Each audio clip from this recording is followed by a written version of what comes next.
अखण्डमण्डलाकारं व्याप्तं येन चराचरं तत्पदं दर्शितं येन तस्मै श्रीगुरवे नमः। सदाशिवसमारम्भां शङ्कराचार्यमध्यमाम् अस्मदाचार्यपर्यन्तां वन्दे गुरुपरम्परां। गुरुब्रह्मा गुरुर्विष्णु गुरुदेवो महेश्वरः गुरुसाक्षात् परब्रह्मा तस्मै श्रीगुरवे नमः। नित्यानन्दं परमसुखदं केवलं ज्ञानमूर्तिं विश्वातीतं गगनसदृशं तत्त्वमस्यादिलक्ष्यम् एकं नित्यं विमलमचलं सर्वधी साक्षिभूतं भावातीतं त्रिगुणरहितं सद्गुरुं तं नमामि। ॐ सहना भवतु सहनौ भुनक्तु सह वीर्यं करवावहै तेजस्विनावधीतमस्तु मा विद्विषावहै। ॐ शान्ति शान्ति शान्तिः। మనం పరమాత్మకు గల లక్షణాలు తెలుసుకుంటున్నాం. లక్షణాల్లో 3 లక్షణాల్లో 2 అయిపోయినాయి. ఏమ్మా ఆప్నోతి అత్తేతి అనే 2 అయిపోయినాయి. ఇవాళ అత్తేతిలోనే ఏం చెప్తున్నాడంటే చాలా జన్మలు అర్జున నీకు నాకు గడిచినాయి. అవన్నీ నాకు తెలుసు, నీకు తెలియదు. ఎందుకంటే నువ్వు ఎప్పటికప్పుడు మర్చిపోతున్నావు. అసలు జన్మలంటే ఏమిటి అంటే వృత్తులే. వృత్తి అంటే వాసన వృత్తిగా మారుతుంది. వృత్తి అంటే ఒక రూపం, వాసన అంటే రూపం లేకుండా ఉండడం. వాసన వృత్తి అవ్వడం, వృత్తి వాసన అవ్వడం, అదే జననం మరణం. మనం పుట్టుక, మన చావు.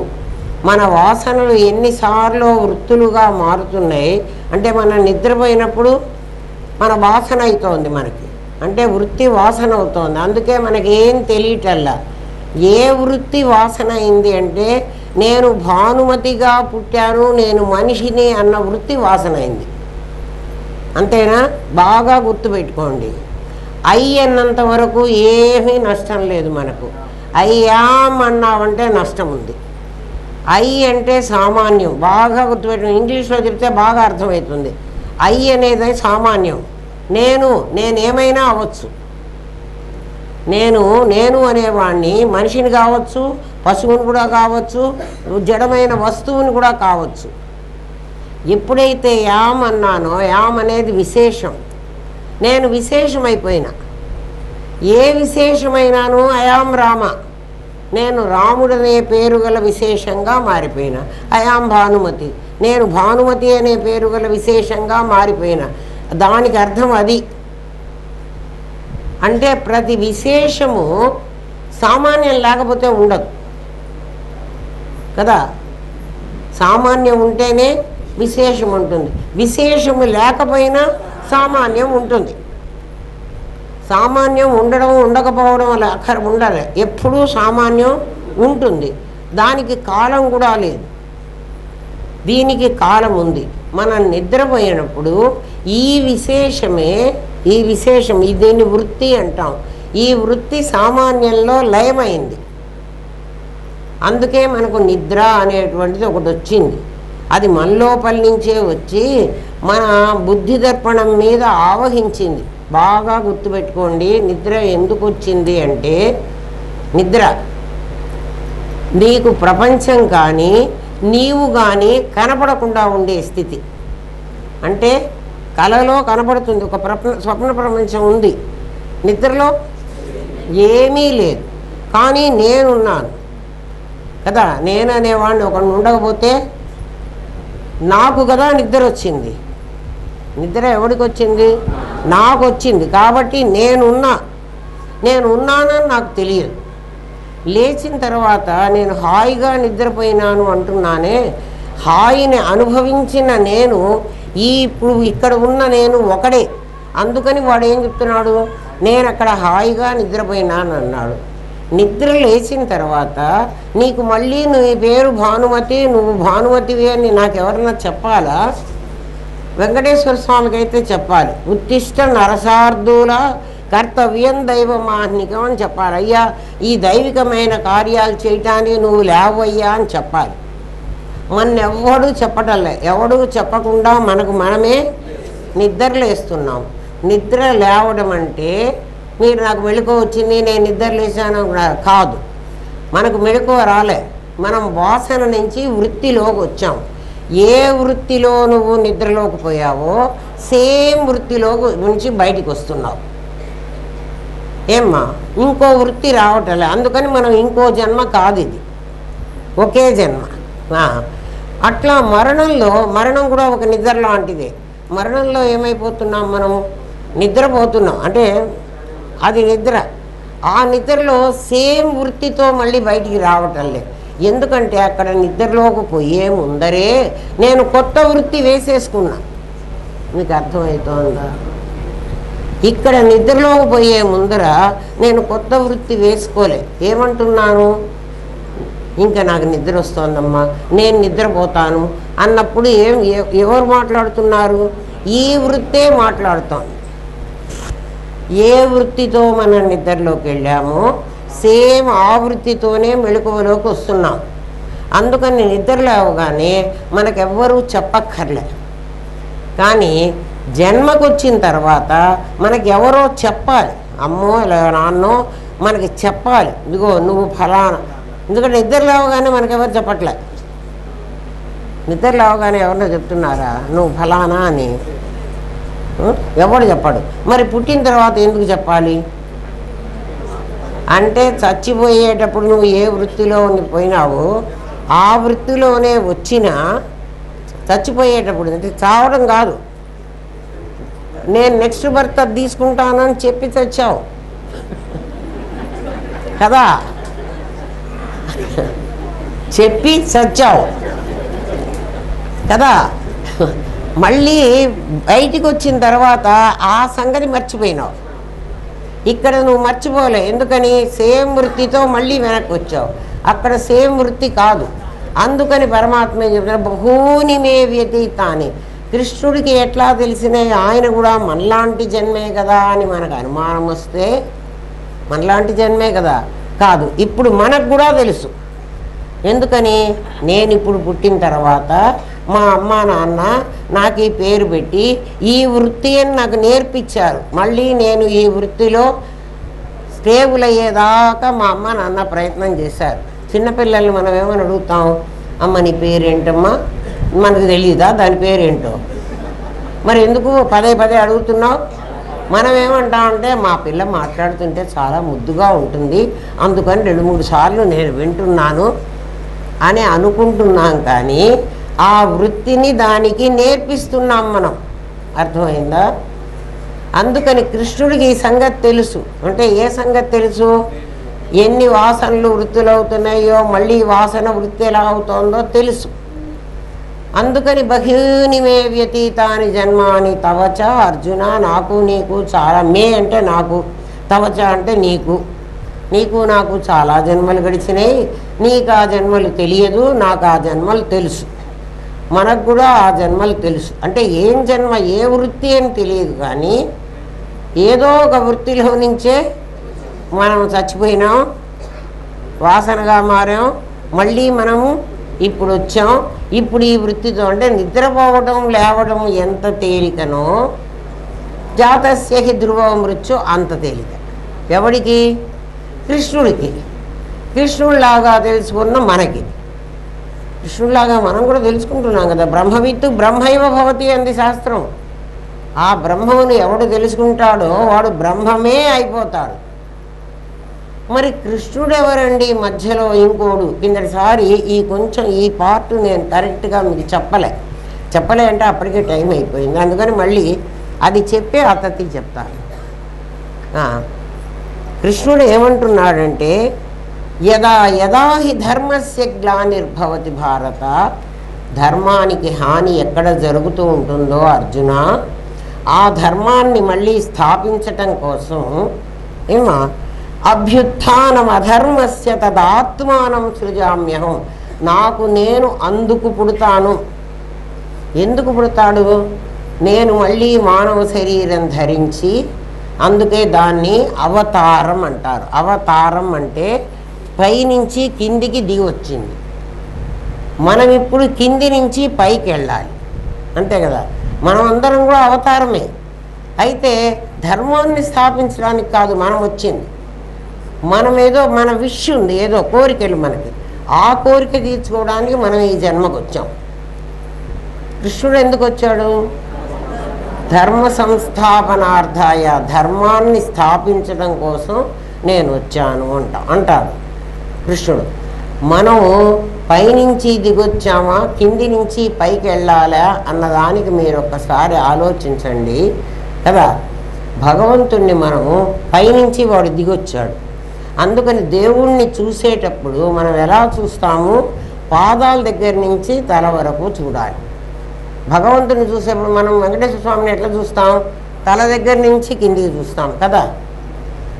ఎందుకంటే మీరు ఎట్లా చెప్తున్నారు అంటే, మనం ఇంత క్యూలో నుంచి నడిచి వచ్చేటప్పుడు మనకు ముందు ఏం కనపడుతుంది? ఎక్కి ఎక్కి ఇంకా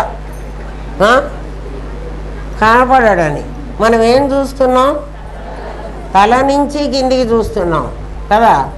వెంకటేశ్వర స్వామి అంటే దేవుడు పైనుంచి కిందికి దిగి వచ్చాడు. మనం బాడీ లెవెల్కి వెళ్ళాలంటే కింది నుంచి పైకి వెళ్ళాలి కదా. కింది నుంచి పైకి వెళ్ళాలి. పైకి వెళ్ళాలని మీరు చెప్తున్నారా అమ్మ? శాస్త్రం ఏమన్నా చెప్పిందా? మాకు ప్రమాణం కావాలి కదా. ఆ ప్రమాణం చెప్పమంటే లలితా సహస్రనామంలో అమ్మవారిని చూడండి. మొట్టమొదలు పెట్టేప్పుడు చిదగ్నికుండ సంభూత దేవకార్య సముద్యత ఉద్యద్భాను సహస్రాభ చతుర్బాహు సమన్విత రాగస్వరూప పాసాఢ్య క్రోధాకారాంకుచోజ్వల మనోరూపేక్షు కోదండ. ఎక్కడి నుంచి పైనుంచి దిగుతున్నాను చూడండి. వెంకటేశ్వర స్వామిని అట్లా చూడకూడదు కదా. పంచతన్మాత్రలు సాయకాల ఆవిడికి బాణాలు అంటే పైనుంచి వస్తోంది. చిదగ్నికుండ సంభూత అష్టమి చంద్ర విభ్రాజాళిక స్థల శోభిత. అష్టమి నాటి చంద్రుడు ఎలా ఉంటాడో అటువంటి పాలభాగం కాది. ఇదేనా మొదలు లలితా సహస్రనామంలో? అవునా కాదా? పైనుంచి కిందికి చూస్తున్నాం అమ్మవారు అలా దిగొచ్చింది. ఇప్పుడు ఆమెని పైకి పంపించాలంటే ఆమె ముందు తలకాయ పుట్టింది. మన జ్ఞానంలో ఇప్పుడు పుట్టాలి. మన లలితా సహస్రనామం ఎవరు పారాయణ చేస్తున్నారో వాడి మనస్సులో అమ్మవారు తల ముందు పుట్టాలి. తల ముందు పుట్టి తర్వాత పైకి వెళ్ళాలి. అంటే అట్లా మనం కూడా పైకి వెళ్తాం. అవతారం కిందికి దిగడం, ఇది పైకి వెళ్ళటం. దీన్ని అనుగ్రహం, తిరోధానం. అది తిరోధానం, అనుగ్రహం. చాలామంది గురువుగారికి దండ వేస్తారు. మీరు చూడండి, పూలు ఇట్లా కుడతారు. కుట్టినప్పుడు పూలు ఇట్లా పైన ఉంటుంది కదా, ఈ కింది నుంచి దారం పెట్టి కుడతారు. ఇక్కడికి వచ్చిన తర్వాత మళ్ళీ ఇటు తిరిగితే ఈ లోపలికి ఉంటాయి.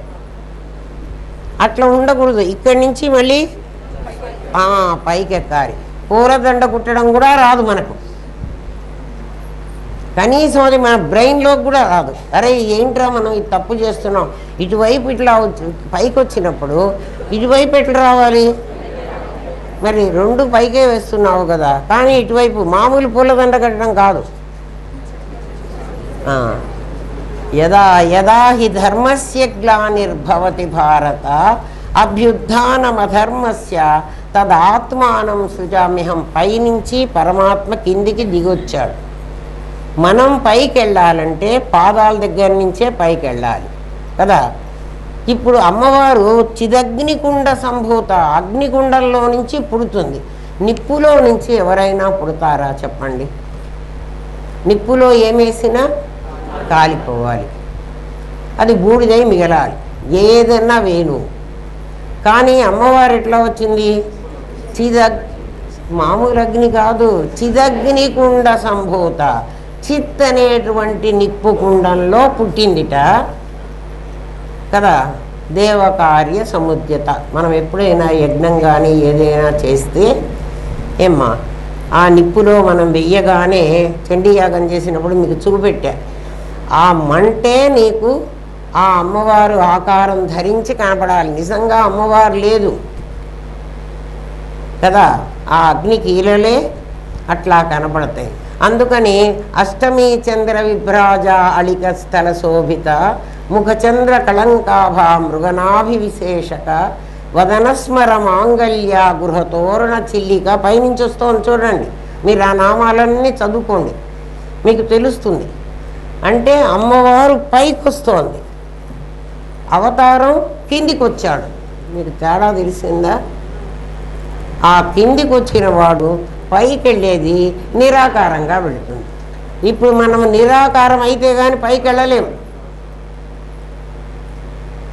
మనం వెళ్ళేటప్పుడు చూడండి, నేను కారులో ప్రయాణం చేస్తాను అనుకో, నా దగ్గర నా బట్టలు, నా సూట్ కేసు, నా హ్యాండ్ బ్యాగు, ఇంకా ఏమన్నా మంచినీళ్ళ సీసా ఏమన్నా ఉంటే అన్నీ కారులో వేసుకొని పోతా కదా. ఫ్లైట్లో పోతాను అనుకోండి, కొంత మాత్రమే పోనిస్తాడు వాడు. ఇన్ని కేజీల బరువు మాత్రమే తీసుకురావాలి, అది నీ వెంట రావడానికి వీల్లేదు, కార్గోలో వస్తుంది, నువ్వు అక్కడ మాకు ఇచ్చేసేయి. లేదు లేదు నేను నా పెట్టె వదిలిపెడితే నేను బతకలేను, నా పెట్టె నాతోనే ఉండాలి అంటే నీ పెట్టె నీతో రావడానికి వీల్లేదు. అర్థమవుతోందా? మనం చంద్రమండలానికి పోవాలనుకోండి, నీ ఇక్కడన్నా ఫ్లైట్లో ఉన్నా నీ పర్స్ అన్నా పెట్టుకొని ఇస్తాడు, అక్కడ అది కూడా లేదు. ఇంకొక చెత్త బట్టలు పెట్టుకోవాలరా నేను నాయన అంటే నువ్వు పెట్టుకోవడానికి వీలేదు, అవి మా దగ్గర ఉండాలి, నువ్వు అట్లాగే వెళ్ళమంటాడు. ఎందుకని వెళ్ళమంటున్నాడు? నీ బరువు ఎంత వదిలేసి వస్తే నిన్ను నేను అంత పైకి తీసుకెళ్తా. మన దగ్గర ఎన్ని వాసనలు ఉన్నాయి అంతేనా? మన దగ్గర ఎన్ని వాసనలు ఉన్నాయి? ఏమో ఎన్ని ఉన్నాయో, ఎన్ని జన్మలు ఎత్తడానికి వీలుగా ఉన్నాయో నా వాసనలన్నీ. అందుకని ఇవన్నీ వెంట పెట్టుకొస్తే నిన్ను పైకి రానియరు. అవతారం బరువు వేసుకొని దిగాలి, పైకి వెళ్ళేవాడు బరువు వదిలేస్తే వెళ్ళాలి. అందుకే చిదగ్ని కుండంలో పుట్టమన్నాడు. పుడితే నువ్వేమవుతావు? బ్రహ్మైవ భవతి. చిదగ్ని కుండంలో పుడితే నువ్వేమవుతావు? బ్రహ్మైవ భవతి.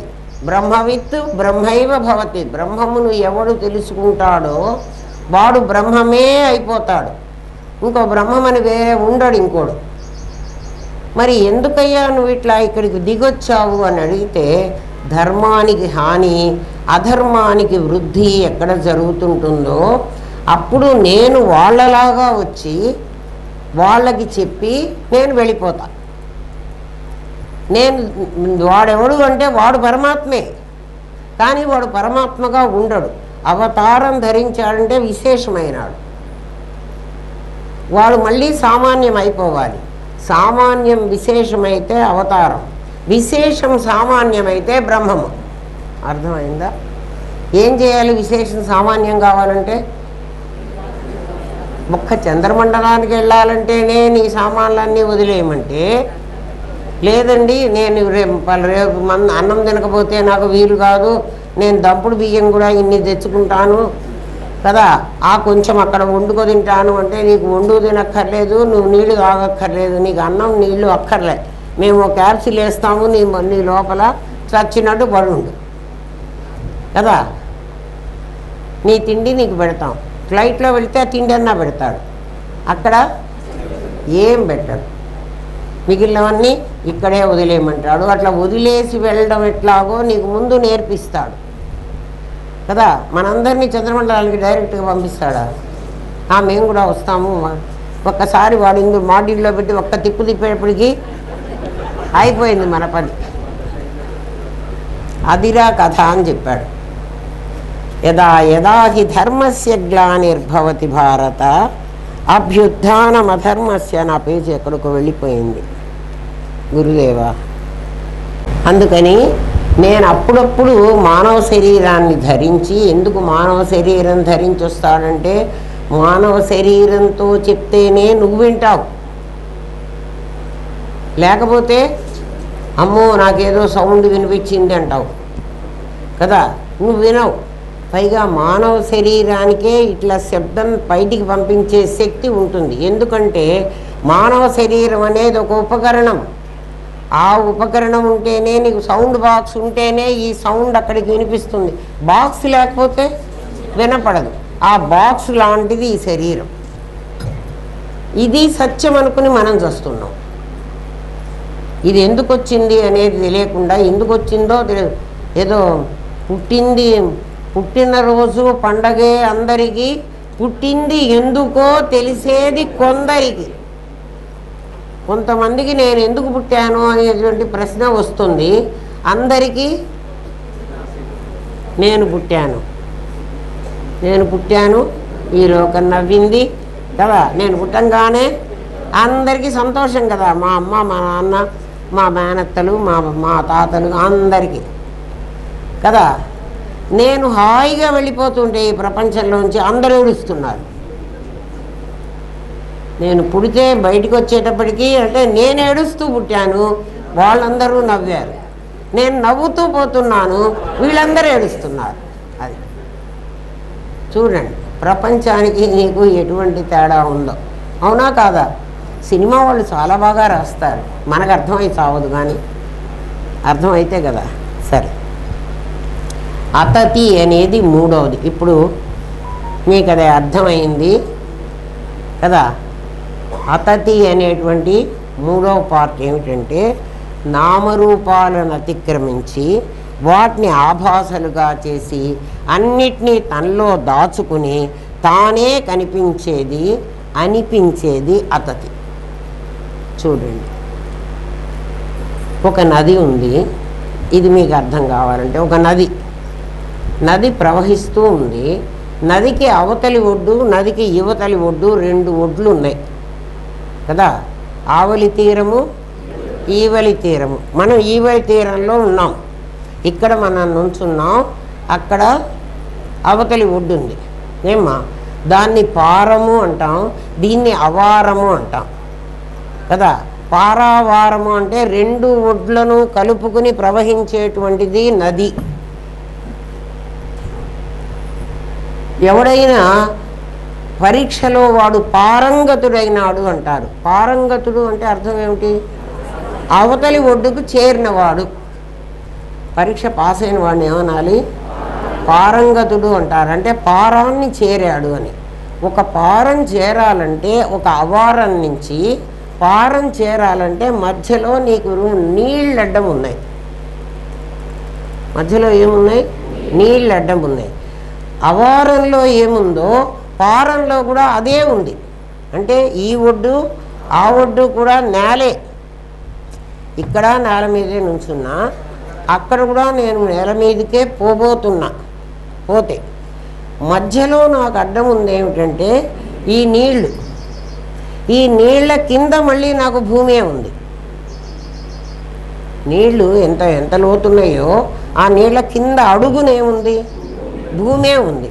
అంటే నేను ఇక్కడి నుంచి ఉన్న భూమి, నేను మధ్యలో ఉన్నటువంటి భూమి, ఆ అవతల ఉన్న భూమి ఒకటే, ఒక భూమే. మధ్యలో ఈ పైన నీళ్లు లేకపోతే. కానీ ఇప్పుడు నాకు పైన నీళ్లు ఉన్నాయి. నేను భూమి మీద అయితే నడిచి వెళ్ళగలను, నీళ్ళల్లో నేను నడిచి వెళ్ళలేను. అందుకని ఈ నీళ్లను దాటాలంటే నేను ఖచ్చితంగా ఈత నేర్చుకుని ఉండాలి. ఆ ఈతలో నాకేం నేర్పిస్తున్నారు? ఈత కొట్టాలంటే నాకేం నేర్పిస్తున్నారు? ఈతలో నేను నీళ్లల్లో దిగి ఆ నీళ్ళన్నీ నా పొట్ట కిందికి లాక్కోవాలి. అవునా కాదా? ఈత కొట్టిన వాళ్ళు ఎవరికైనా అర్థమై ఉంటుంది.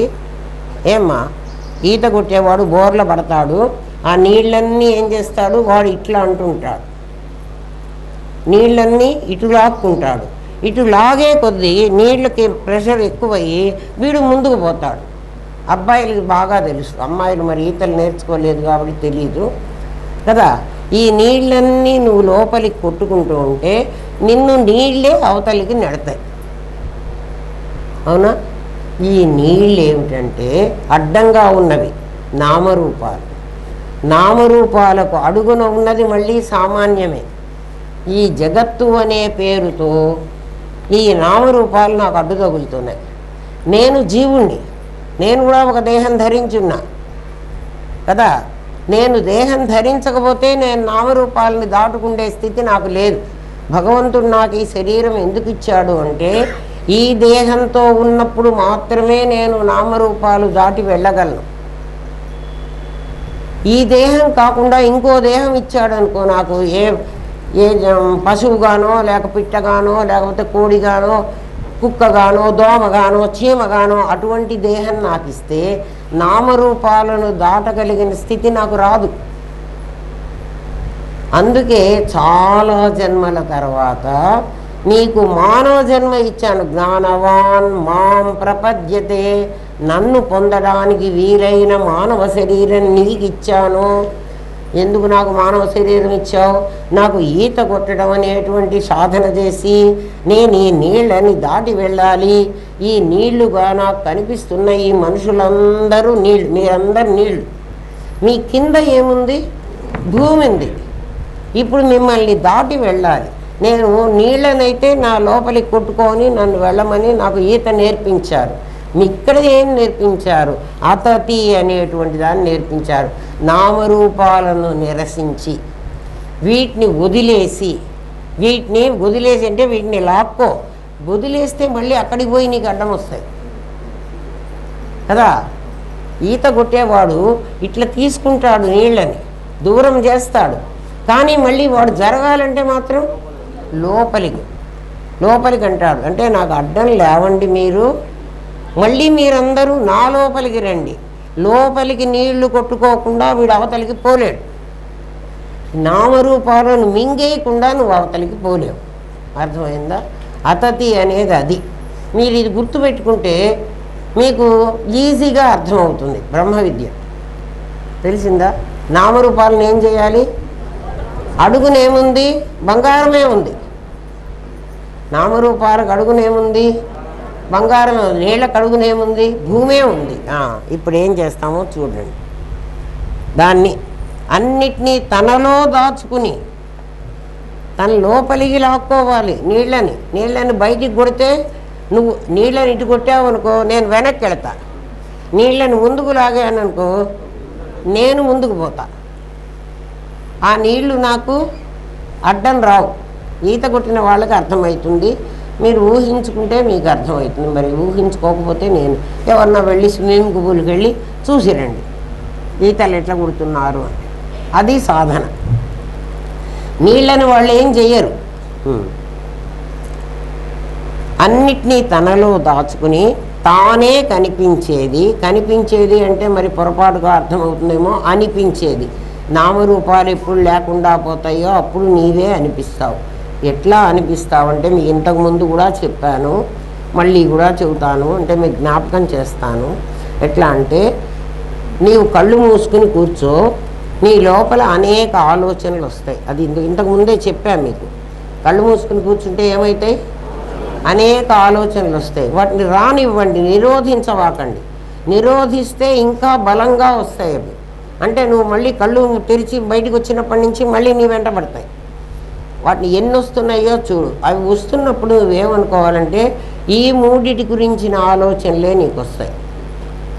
నువ్వు కళ్ళు మూసుకొని కూర్చుంటే నీ డబ్బు గురించి కానీ, నీ భార్య గురించి కానీ, నీ పిల్లల గురించి కానీ మూడే వస్తాయి. ధనేషణ, దారేషణ, పుత్రేషణ. మనకు ఈషణ త్రయాలు మూడే, అంతకంటే లేనే లేవు. ఇవి వస్తాయి. వీటిని రానియండి. కొంతసేపు అయినాక అవి ఆగిపోతాయి, ఇంకా రావు. సైలెంట్గా ఉంటుంది. అప్పుడు ఏముందో నీకు ఆలోచనలు రాకముందు నువ్వు మెడిటేషన్ కూర్చోవాలి అనుకున్నప్పుడు నీకేముంది? ఇవన్నీ వచ్చిన తర్వాత, అవి ఆగిపోయిన తర్వాత నీకేముందంటే ఒక ఖాళీ ప్లేస్ నీకు కనపడుతుంది. అవునా కాదా? ఒక ఖాళీ చోటును నువ్వు చూస్తావు. అప్పుడు కళ్ళు తెరు. ఖాళీ చోటుని నేను చూశాను, ఇక్కడ ఏ ఆలోచనలు లేవు అనుకున్నప్పుడు కళ్ళు తెరు. కళ్ళు తెరిచి బయట చూడు. బయట ఏం కనపడుతుందంటే అనేకమైన బిల్డింగులు కనపడతాయి, అనేకమైన చెట్లు కనపడతాయి, కార్లు కనపడతాయి. నువ్వు కళ్ళు తెరిస్తే మరి నువ్వు ఎటువంటి చోట్ల కూర్చున్నావో ఆ ఎదురుగా ఉన్నవన్నీ కనపడతాయి. ఇవన్నీ నా ఆలోచనల లాంటివి నాయన. మీరందరూ కూడా ఎవరక్కడ కళ్ళు నాకు మీరు మొహాలు కనపడరు కాబట్టి నాకు తెలియదు, బాగా వినండి. నీకు బయట ఏం కనపడాయి? ఈ ఆకారాలు కనపడ్డాయి. మీరు ఇప్పుడు ఏం చేస్తారంటే ఈ ఆకారాలన్నీ నా ఆలోచనల లాంటివి అనుకోండి. అప్పుడు అవన్నీ లేకుండా అక్కడున్న ఖాళీని మీరు చూడగలుగుతారు. చూస్తారా? చూడరా? అక్కడున్న ఖాళీ కనపడుతుంది. అప్పుడు నామరూపాలు ఏం చేశారు? నిరసించి. నామరూపాలు అక్కడే ఉన్న ఆ ఇల్లు పడగొట్టవాకండి, ఆ కార్డు పంపించేసి వాకండి. మీరు అన్నీ పోతే ఇక్కడ ఖాళీని మేము చూస్తాము, మా గురుగారు అట్లా చూడమన్నారు కాదు. ఇప్పుడు అది బయటి ఖాళీ, ఇది లోపలి ఖాళీ. అవునా? ఆ బిల్డింగులన్నీ లేకుండా ఉన్న బయటి ఖాళీ, ఏ ఆలోచనలు లేని లోపలి ఖాళీ. రెండు ఖాళీలు మీకు కనపడుతున్నాయి. ఇప్పుడు రెండు ఖాళీలా ఇది ఒక ఖాళీనా అని అర్థం చేసుకోండి. రెండిటికి మధ్యలో నా శరీరమే అడ్డం ఉంది. నా లోపలి ఖాళీ, నా బయటి ఖాళీ అని నేను అంటున్నానంటే నా శరీరమే అడ్డం ఉంది. అడ్డం ఉంది కదా. ఈ అడ్డం ఉన్నటువంటిది ఈ ఖాళీ అనే రెండు ఖాళీలు లేవు, ఒక ఖాళీయే ఉంది. ఆ ఖాళీ పేరు సదాకాశం. ఆ ఖాళీ పేరు సదాకాశం. దాన్ని నేను చూస్తున్నాను. నేను కదా చూశాను. నేను ఎప్పుడు చూశానో నా చూపులో అది ఒదిగిపోయింది. ఎవరు? ఆ బయటి ఖాళీ, ఈ లోపలి ఖాళీ. ఎందుకంటే లోపలి ఖాళీ చూసింది కూడా నేనే, బయటి ఖాళీ చూస్తున్నది కూడా నేనే. రెండు ఖాళీలు అనేవి లేవు, ఒక ఖాళీయే ఉంది అని నేను ఎప్పుడైతే గ్రహించానో, చూస్తున్నవాణ్ణి నేను ఒకణ్ణే అని గ్రహించానో, అది సదాకాశం, నేను చిదాకాశం. నేను అంటే నేను విశేషంగా ఉన్నా కదా, నేను విశేషంగా ఉన్నాను కాబట్టి చిదాకాశం అంటున్నా కదా. లేకపోతే నా పేరు ఏమిటి చెప్పాలి? చిత్ అని చెప్పాలి. దాని పేరు సత్ అని చెప్పాలి. అది సదాకాశం అంటున్నా, నేను చిదాకాశం అంటున్నా. ఈ రెండింటినీ కలిపితే సచ్చిత్తులే. నా విశేషం తీసేశాను, అక్కడ ఆకాశం అనే విశేషం తీసేశాను. నామరూపాలు తీసేస్తే కానీ మీకు అది సాధ్యం కాదు. ఇది ప్రాక్టీస్ చేయండి. ఇది చేసిన తర్వాత మీకు ఒక ఎగ్జాంపుల్ ఉదాహరణ చెప్తాను. ఇప్పుడు ఆ చెప్పినప్పుడు అది కరెక్ట్గా మీకు సూట్ అవుతుంది. మీరు చేయాల్సిన సాధన అది. ఆ ఉదాహరణ ఏదో ఇప్పుడే చెప్పేయచ్చు కదా అంటే, ఇప్పుడే చెప్తే మీకు ఇదే అర్థం కాకపోతే అది అసలు అర్థం కాదు. చెప్తాను, చెప్పలేనని ఏం లేదు, మీకు అర్థమయ్యేడు చెప్పగలను. ఏమ్మా? సచ్చిత్తులే మిగులుతాయి. అప్పుడు నామరూపాలను మనం వెళ్ళగొట్టామా, పడగొట్టామా, అవి లేకుండా చేశామా? యోగులు ఏమంటారంటే మీ ఆలోచనలన్నీ మీరు పోగొట్టుకొని రండి కదా, అప్పుడు మేము మీకు బ్రహ్మ విద్యను బోధిస్తాం. ఆలోచనలు పోవని అర్జునుడే అన్నాడు. నాయన ఇవి పోయేవి కాదురా కదా. మనో నిగ్రహం చలం అంటాడు, ఇది చాలా కష్టమైంది అని. అవును నిజమే అర్జున, అది కష్టమేను. అయితే అభ్యాసం చెయ్యి, వైరాగ్యం చెయ్యి, అప్పుడు నీకు ఇది అర్థమవుతుంది అంటాడు. అందుకు అభ్యాసం ఎట్లా చెయ్యాలో ఇప్పుడు చెప్తున్నా. కొంచెం తెలిస్తేనే మాకు తెలిసిపోయింది అని పంచకోశ విచారణతో లాభం లేదమ్మా. 10th క్లాస్ పాస్ అవ్వకపోతే కాలేజీలో అడ్మిషన్ రాదు. 10th క్లాస్ పాస్ అయినాను కదా, నాకు చాలా వచ్చు అనుకుంటే మాత్రం నువ్వే తిప్పలు పడతావు. అప్పటికే నేను గ్రంథాలే రాస్తానంటాడు ఒక్కొక్కడు. రాయి నాయన, ఏం రాస్తావంటే 5 భూతాలు రాస్తాడు, శబ్దస్పర్శ రూపం అందరికీ తెలుసు అవి కదా. చిన్నపిల్లవాడు బొమ్మలేస్తాడు చూడు, శిల్పి చిత్రకారుడు బొమ్మలేసేదానికి పసివాడు పిల్లవాడు నేర్చుకుంటూ బొమ్మలేస్తారు కదా, తేడా లేదా? ఇదే ఆకాశం అంటాడు, ఇదే గాలి అంటాడు, ఇదే రివర్ అంటాడు, పిల్లవాడు బొమ్మేస్తాడు. అట్లా బొమ్మలే ఇవ్వకండి, నేర్చుకొని బొమ్మలు వేయండి. మరి ఏం చేసేదిరా, ఏం చెప్పనురా. భూమికి ఎట్లా చూడండి, భూమికి రత్నగర్భ అని పేరు. తన కడుపులో నవరత్నాలను, జగనిచ్చే నవరత్నాలు కాదు, ఇవి నిజంగా నవరత్నాలు. తన కడుపులో నవరత్నాలను, లోహాలను, నదులను, పర్వతాలను, మ్యాగ్మాను దాచుకుని పైకి మట్టిలాగా కనిపిస్తుంది భూమి. ఇవన్నీ ఎట్లా వచ్చినాయో చూడండి. మనం బోరు బావి కోసమని కొన్ని అడుగులు తవ్వితే నీరు వస్తోంది. భూమిలో నీరు ఉండబట్టే కదా వస్తోంది. నీరంటే అక్కడ మాత్రం స్టాగ్నెట్ అయిన వాటర్ ఉందా? కాదు. ఈ నదుల కంటే చాలా పెద్ద నదులు ప్రవహిస్తున్నాయి అక్కడ. ఆ నీళ్ళే మనకు బోరు నీళ్ళని వస్తున్నాయి. కొన్ని చోట్ల 100 అడుగులకి, కొన్ని చోట్ల 200 అడుగులకి అట్లా వస్తాయి. సముద్ర తీరంలో అయితే మనం చేత్తోనే మట్టి తీసేస్తే మన చెలిమెలు వస్తుండే. మీరు చెలిమె తెలుసో తెలీదు, నది ఒడ్డున కొంచెం దూరంలో ఒట్టి మట్టే ఉంటుంది. ఆ మట్టి తీసి కొంచెం తీసేపటికి నీళ్లు వస్తూ ఉంటాయి. అవి మన ఆర్ఓ వాటర్ కంటే పరిశుభ్రంగా ఉంటాయి. అంటే నేలే దాన్ని అంతా క్లీన్ చేస్తుంది. ఆ చిన్న చిన్నగా పెట్టి బిందెల్లో పోసుకోవాలి.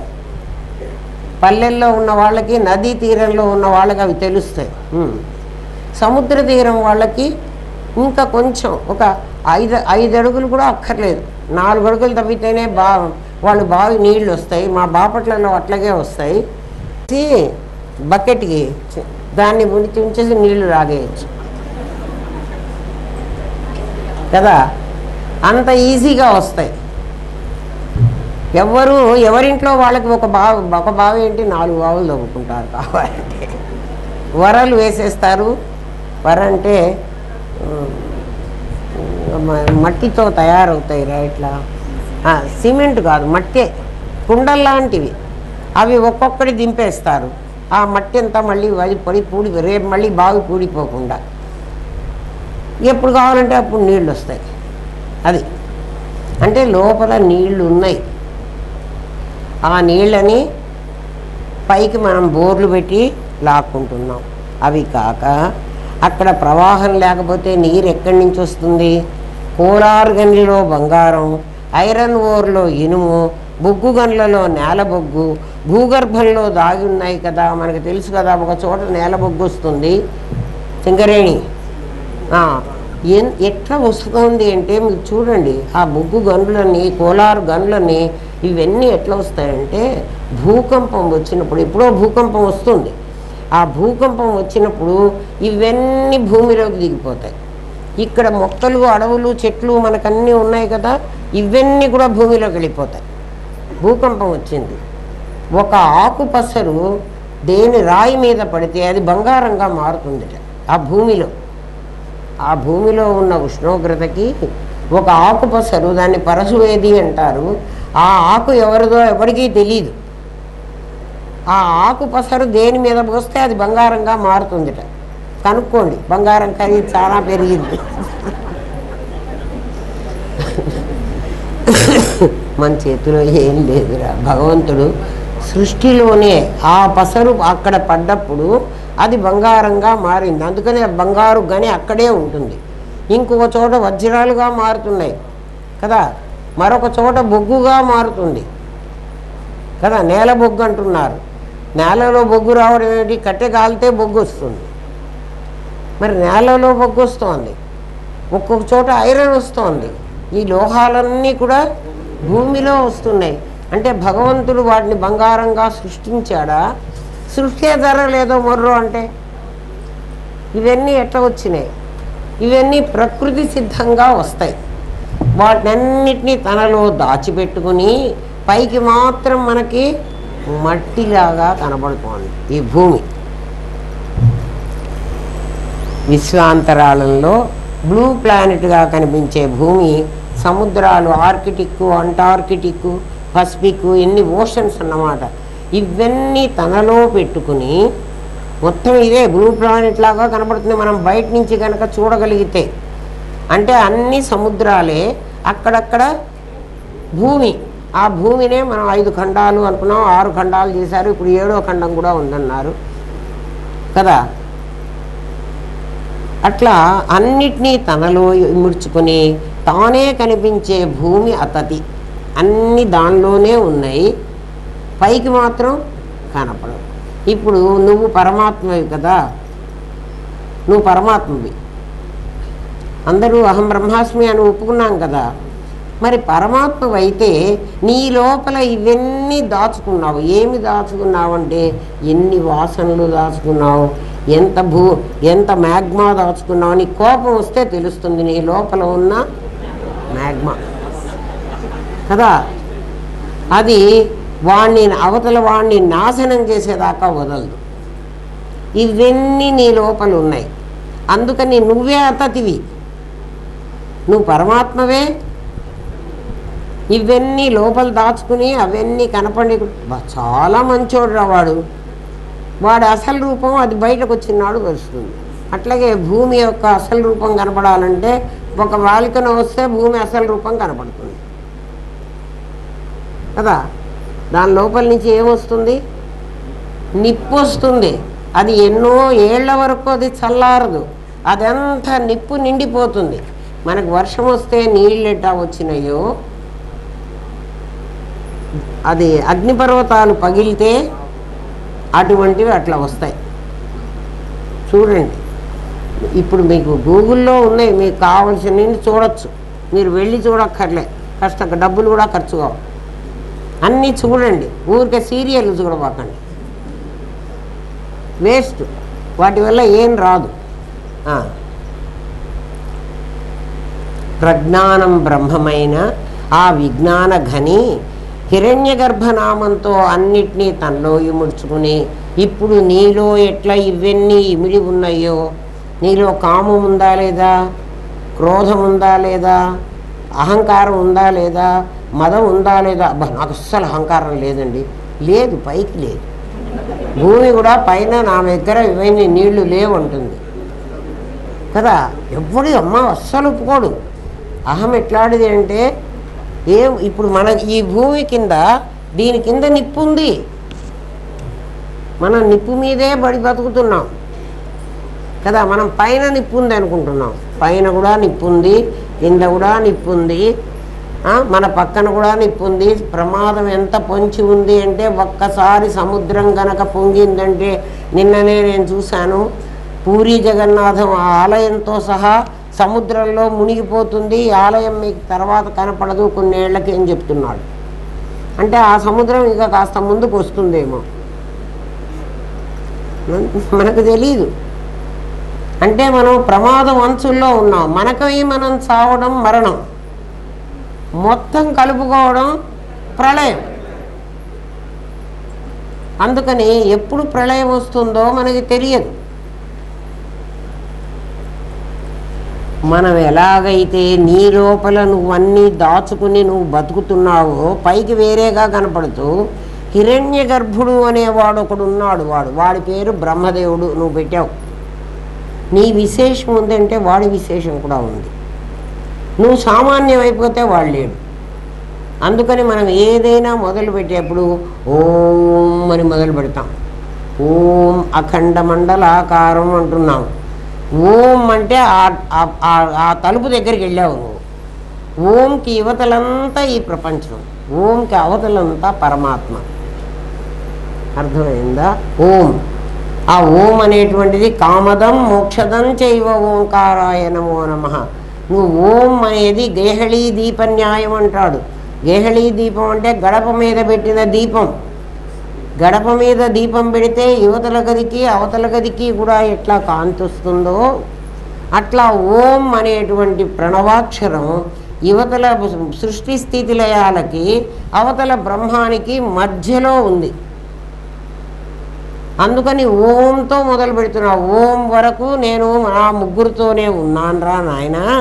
ఓం అని ఎప్పుడు మొదలు పెట్టానో నేను ఇక్కడే ఉంటున్నా. అందుకని మీకు ఎవ్వరికీ కూడా మీ భార్య పిల్లలు గుర్తు రావటం లే ఇక్కడ.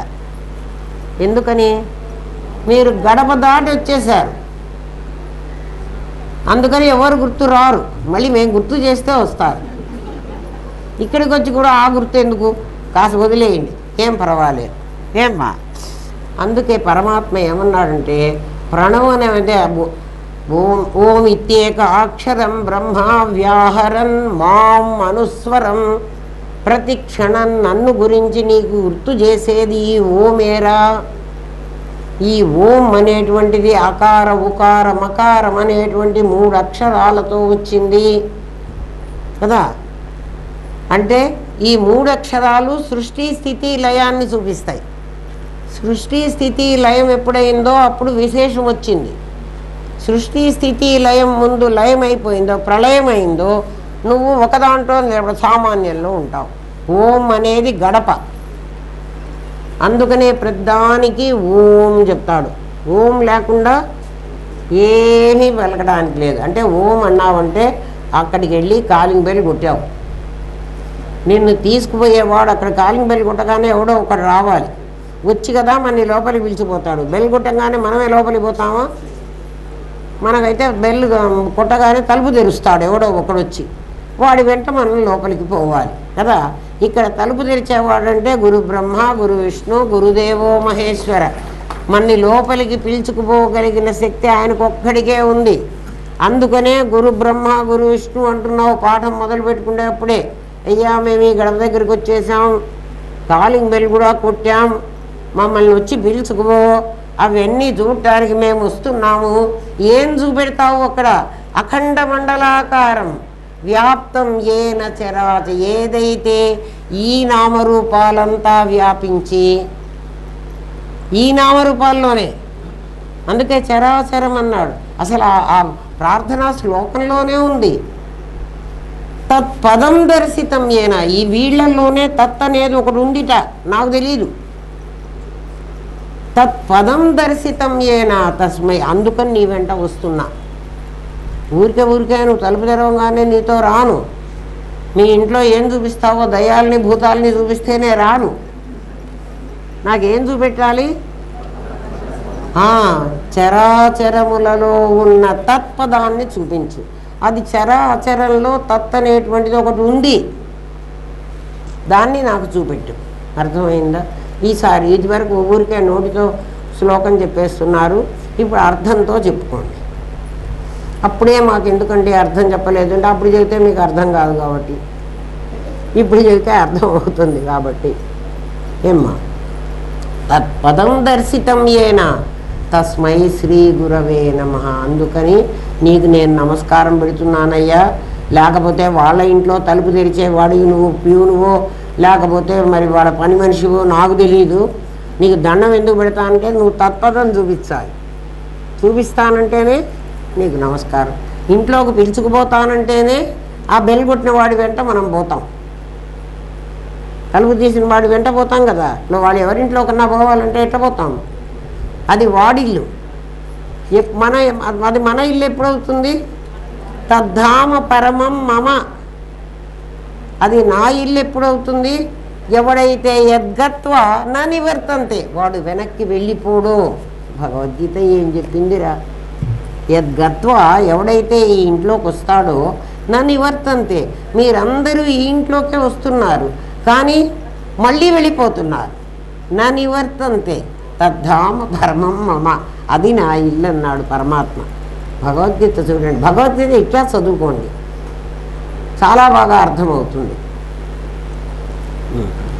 హిరణ్య గర్భుడు కూడా అలాంటి వాడు. హిరణ్య గర్భుడు అంటే బ్రహ్మదేవుడు. ఆ బ్రహ్మదేవుడు కూడా ఈ మొత్తం సృష్టిని తన లోపల అట్లా దాచుకున్నాడు. మరి సృష్టి లేదన్నారు కదండి మీరు, సృష్టి మళ్ళీ దాచుకున్నాడు అంటున్నారు అంటే మా గురుదేవులు మాకు ఇక్కడ ఒక మంచి మాట చెప్పారు ఈ కాన్సెప్ట్లో.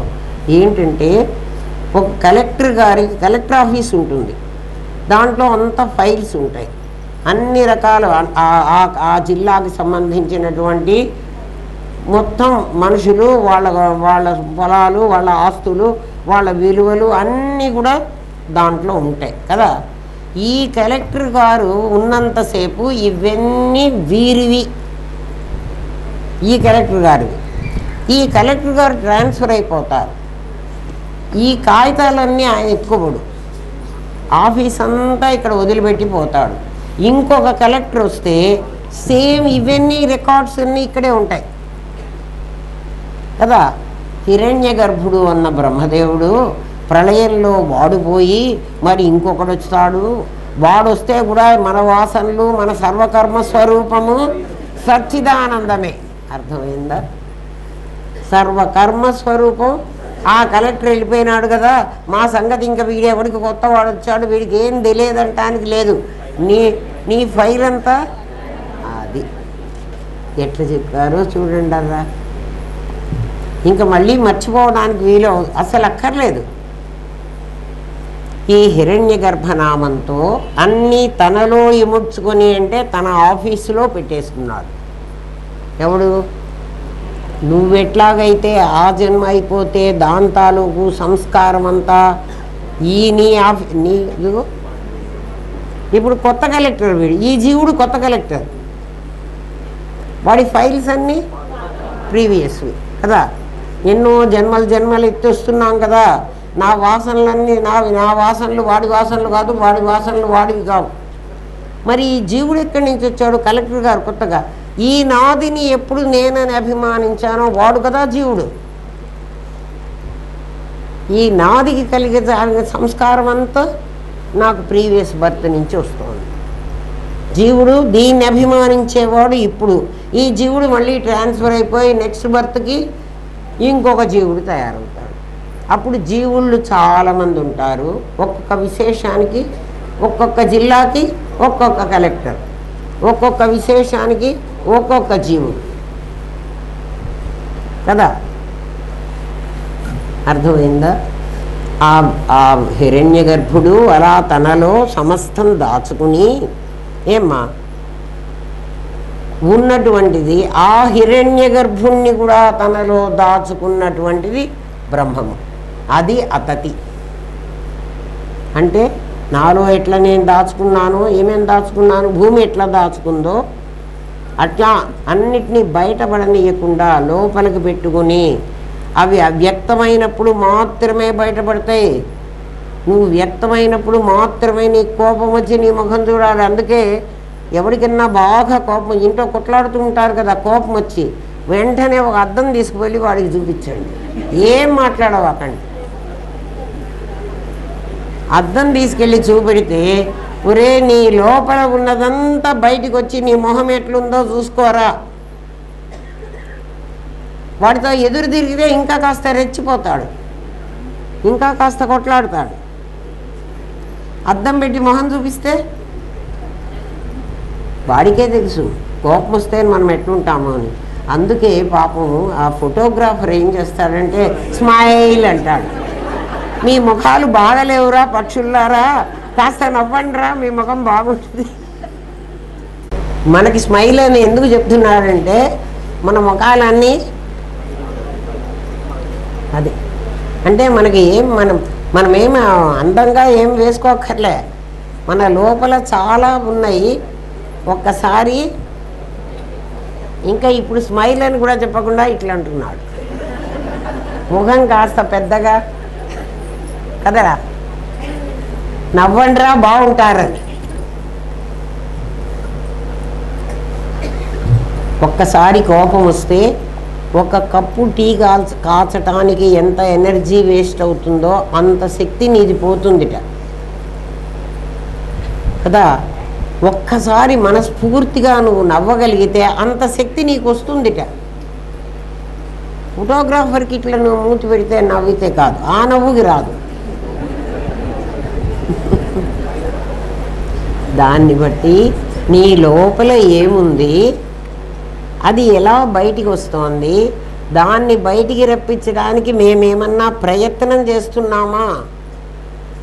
ఏం ప్రయత్నం ఒక్కర్లే, దానికి అదే వస్తుంది. అట్లాగే వాల్కెనో కూడా వస్తుంది, అంతే కదా.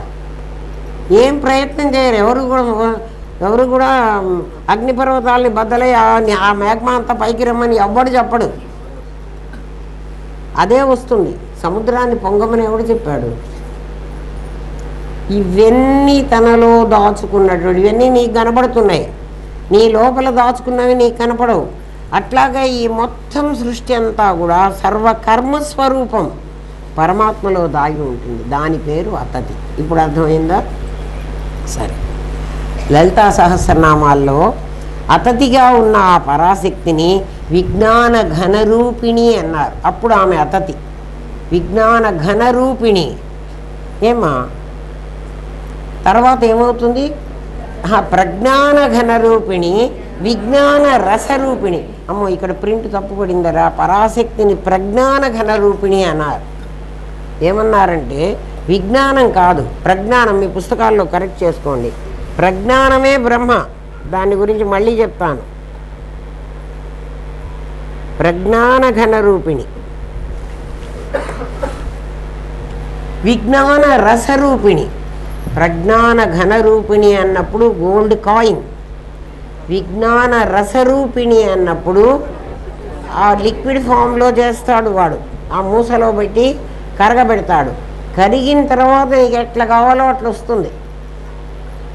అదే రకరకాలైన డిజైన్స్ వేసి నీకు బంగారు నగలు తయారు చేస్తాడు. విజ్ఞాన రసరూపిణి, ప్రజ్ఞాన ఘనరూపిణి అని మీకు నామాల్లో వస్తాయి, లలితా సహస్రనామాల్లో. ఎప్పుడైతే ప్రజ్ఞాన ఘన అన్నారో, ఓ ఇప్పుడు అతతి అంటే మొత్తం ప్రపంచాన్ని ఆమె తన లోపల దాచుకుంది. ఎట్లా దాచుకుంది అంటే అవ్యక్తమైన ఒక శక్తి వ్యక్తం కాకముందు, వ్యక్తమైతేనే ఆమె ఒక శక్తి అని మనకు అర్థమవుతుంది. అవ్యక్తమైన ఒక శక్తి వ్యక్తం కాకముందు, వ్యక్తమైతే తెలుస్తోంది. వ్యక్తం కాకముందు ఆమెలో ఆ శక్తి ఉండకపోతే ఎట్లా బయటకు వస్తుంది? నేను అక్కడి నుంచి బయటకు వచ్చి చేస్తే ఈ కుర్చీ మీద కూర్చుండేంత వరకు నాలో అవ్యక్తంగా ఉంది ఈ పాఠం. అది నాకు కూడా తెలియదు. నాకు కూడా తెలియదు అంటే నేనేమన్నా ప్రిపేర్ చేసుకుని పేపర్ మీద రాసుకొని వస్తే నాకు కూడా తెలుసు. ఆ లోపల ఉన్నది ఎలా వ్యక్తమైనప్పుడు మాత్రమే మనకి తెలుస్తుంది. అవ్యక్తమైనప్పుడు ఇక్కడ మీరు అర్థం చేసుకోవాల్సింది ఏంటంటే, నేను గర్భవతిని అనుకోండి, నేను అవ్యక్తంగా ఉన్న గర్భం కూడా మీకు కనపడుతుంది కదా. ఆవిడ కడుపుతో ఉందండి, ఆవిడకో పిల్ల అమ్మాయో అబ్బాయో పుడతారు అని కనిపిస్తారు. కానీ నేను పాఠం చెప్పగలను అన్న అవ్యక్తమైన నా శక్తి మీకు కనపడదు. దానివల్ల నేను లావు కావడం కానీ, నేను సన్నపడడం కానీ అలాంటివి ఉండవు. ఆ అమ్మవారు ప్రజ్ఞాన ఘనరూపిణి అంటే అది పెద్దది కాదు, ఎక్స్పాండ్ అవ్వదు. ఆ శక్తి లోపల ఉంటుంది. ఎప్పుడు అవసరమైతే అప్పుడు బయటికి వస్తుంది. బయటికి వచ్చినప్పుడు మనం కనుక్కోవాలి, ఓ ఈ శక్తి ఇప్పుడు బయటికి వచ్చింది అని. ఆ బయటికి వచ్చేటప్పుడు విజ్ఞాన రసరూపిణి అవ్వాలి. ఏమిటండి ఈ రసం ఏమిటి, ఆ ఘనం ఏమిటి అంటే, నేను అక్కడి నుంచి ఇక్కడికి వచ్చేటప్పుడు ఘనం నా దగ్గర ఏముందో అంటే ఆ బంగారు కాయిన్లో నుంచి గొలుసు వస్తుందో, గాజు వస్తుందో, కమ్మ వస్తుందో మనకు తెలియదు.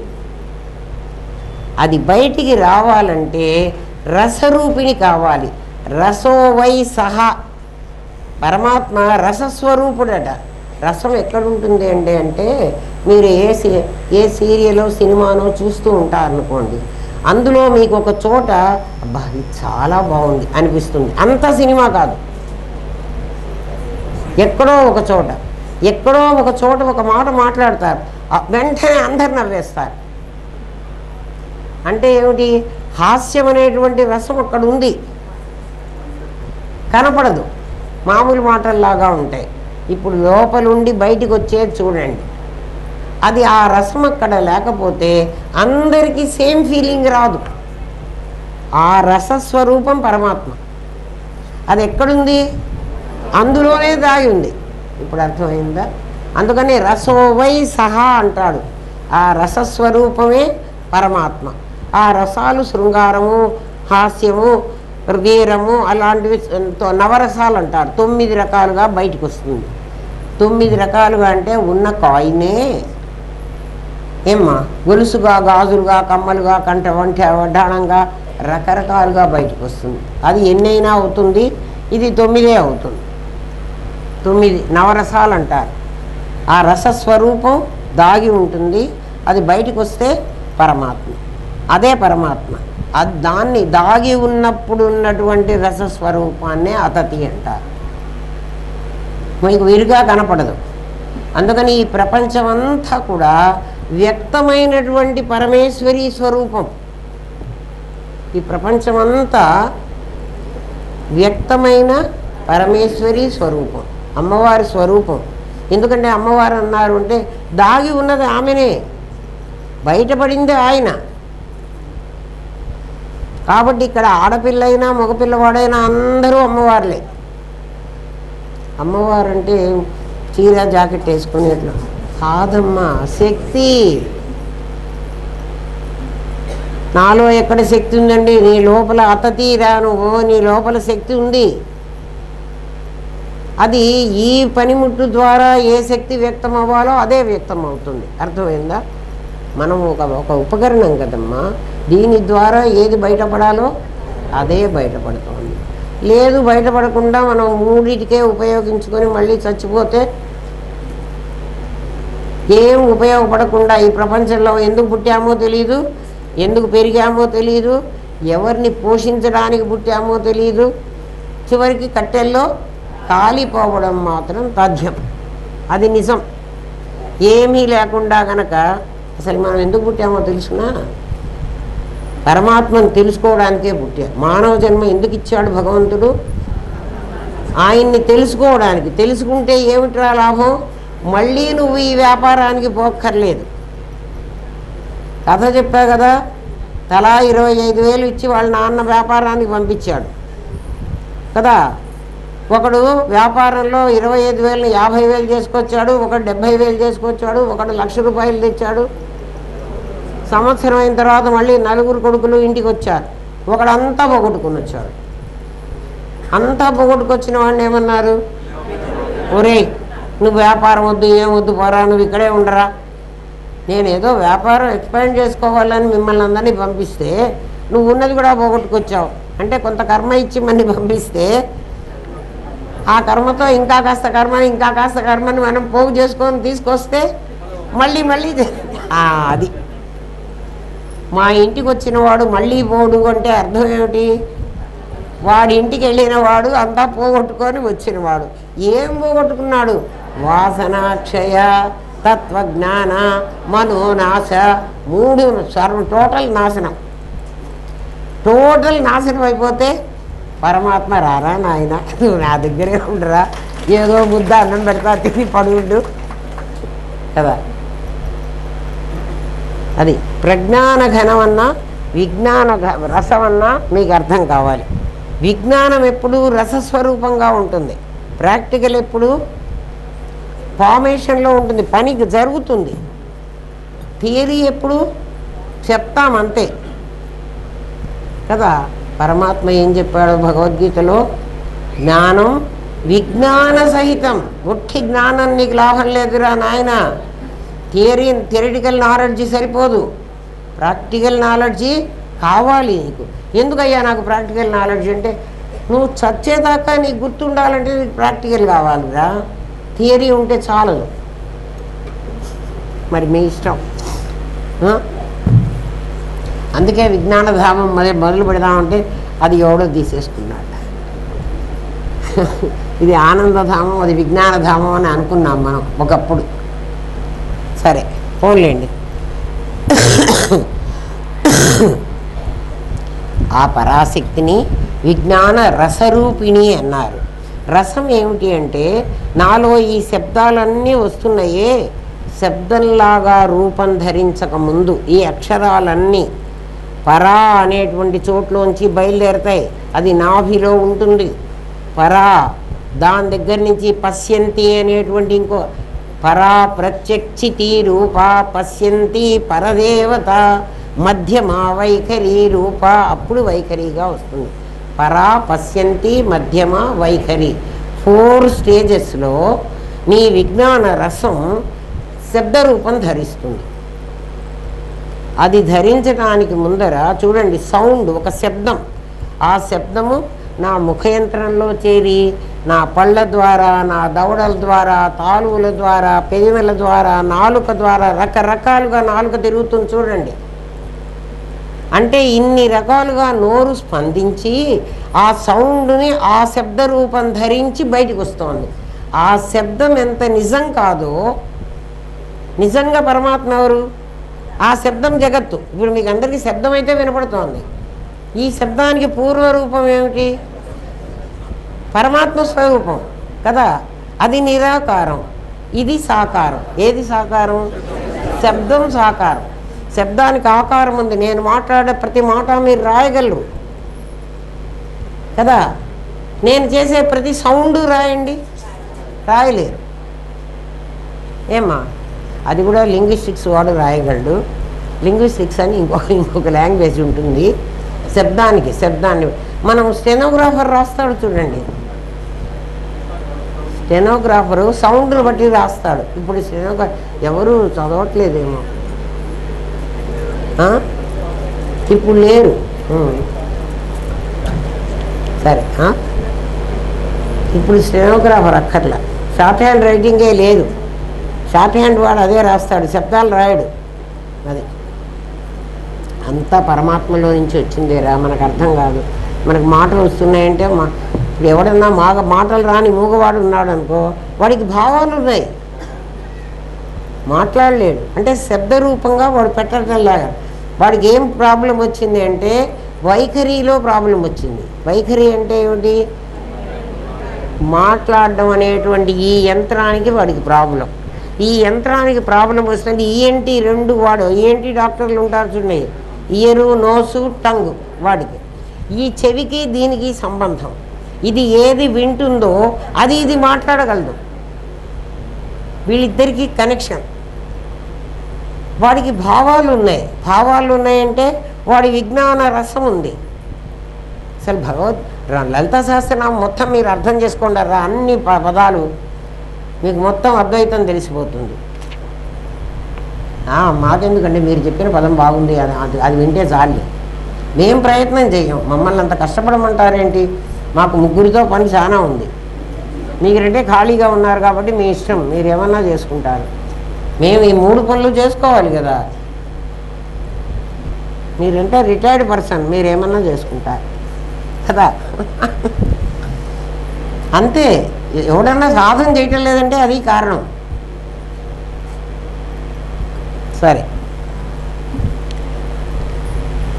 ఇప్పుడు మీకు అర్థమైందా నిరాకారం ఎట్లా సాకారమైందో? అట్లా నిరాకారమైన నువ్వు ఈ సాకారమైన రూపం ధరించావు. నువ్వు ఒక్క రూపం ధరించి ఉన్నావు. ఇవి చూడు, శబ్దాలు ఎన్ని రూపాలు ధరిస్తున్నాయో. 56 అక్షరాలైనా అన్ని రూపాలు ధరిస్తున్నది. గజేంద్రుడు పోతన గారు అంటారు, ఒక పరి జగములు వెలినిడి, ఒక పరి లోపలికి గొనుచు, ఉభయము తానై. ఒకసారి దీన్ని బయటికి పంపించి ఒక పడి లోపలికి కొనుచు, ఉభయము తానై సకలార్థ సాక్షియగు. ఈ అర్థానికంతా వాడు సాక్షిగా ఉంటున్నాడు. అందుకే వాడిని ఏమంటారంటే అవస్థాత్రయ సాక్షి. అవస్థలు పొందుతున్నది నా శరీరం, అవస్థాత్రయానికి సాక్షిగా ఉన్నది నేను కదా. నాదికి కదరా మెళుకో వచ్చింది, నిద్రపోయింది కదా, నాదిని కదా అంటున్నాం మనం. నాది కలగన్నది, నాది మెళుకో వచ్చింది, నాది నిద్రపోయింది. నాదిలో ఉన్న నేను కదా, విశేషంలో ఉన్న నేను కదా గుర్తున్నది. అసలైన నేను సాక్షిని, దీన్ని చూస్తూ ఉన్నాను. నిజంగా ఇందులో నాకే సంబంధం లేదు. నేను చూస్తూ ఉన్నానంటే నేను శక్తి ఇస్తూ ఉన్నాను. ఆ హోల్డర్లో ఉన్న కరెంటు ఈ ఫ్యాన్లో కరెంటుతో అంటోంది నేను చూస్తూ ఉన్నాను, నువ్వు తిరుగుతూ ఉన్నావు. నేను చూస్తూ ఉన్నాను, నువ్వు వెలుగుతూ ఉన్నావు. నేను నీకు సాక్షిని. నే సాక్షి లేకపోతే నువ్వు చెయ్యవు. అది ఎట్లా చెప్పారంటే మా గురుదేవులు మాకు క్లాసులో టీచర్ ఉన్నప్పుడు పిల్లలు శ్రద్ధగా చదువుతారు. టీచర్ కూర్చోవాలి కదా. టీచర్ కనుక బయటికి వెళ్ళిపోతే వాడు సాక్షి. టీచర్ చదువుతున్నాడా? టీచర్ చదవడు, వాడు జస్ట్ కూర్చుంటాడు. బా ఏం చెప్పాడురా మహానుభావుడు. అసలు నాకు 1000 నోళ్లతో పొగిడినా సరిపోదర్రా. ఆయన ఎంత సాధన చేసి అట్లా చెప్పుంటారు మీరు గమనించండి. క్లాస్లో టీచర్ బయటికి పోతే పిల్లలు ఏం చేస్తారు? అప్పటి వరకు పుస్తకాలు పట్టుకుని ఉంటారు. టీచర్ ఉండగా వాళ్ళు లేచిపోరు. కదా. టీచర్ ఏం చెయ్యడు వాళ్ళని చదువుకోమని కూడా చెప్పడు. ఆయన వచ్చి ఊరికే కూర్చుంటాడు. అది ఊరికే వచ్చి ఆ కరెంట్ అక్కడ కూర్చుంది, ఫ్యాన్ దాని అది తిరుగుతోంది. ఆ కరెంటు ఇప్పుడు కరెంట్ కాస్త పోయింది అనుకోండి, కాసేపు టీచర్ క్లాస్లోంచి బయటికి వెళ్ళాడు, ఇవన్నీ ఆగిపోతాయి. అర్థమైందా ఏమ్మా? సాక్షి, అవస్థాత్రయ సాక్షివి. ఆ కరెంటు పోవడం లాంటిది మన మరణం. చచ్చిపోయినాడు అంటే మరణం.